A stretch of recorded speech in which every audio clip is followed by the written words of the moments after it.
দেখো দুই ভাইয়ের হাতে দুটো টিস্যু দেওয়া হয়েছে। দেখো দাদুর মুখ মুছে দাও কপালে টিপটা দাও, তুলে দাও, দিয়েছে মুছে দাও। মুছে। দাও মুছি দাও। আসো না ভাইয়ের মুখটা মুছিয়ে দাও। ও নিজে পৌঁছে আবার। এই যে এর জন্য দিতে ইচ্ছা করে না, জিভকে পরিষ্কার করে টিস্যু দিয়ে। ওই দেখো দেখো কেউ দেয় একে দাও। এই যে এইভাবে মুছতে হয়। এই যে এই কপালে কপালে কপালে টিপ তোলো কপালে টিপ তোলো। ছি কিরকম ছেলে। হ্যাঁ মুখ মোছো মুখ মোছো। ইস,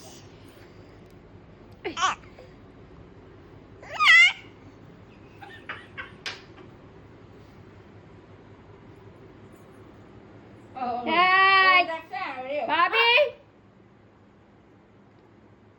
হ্যাঁ মোছো।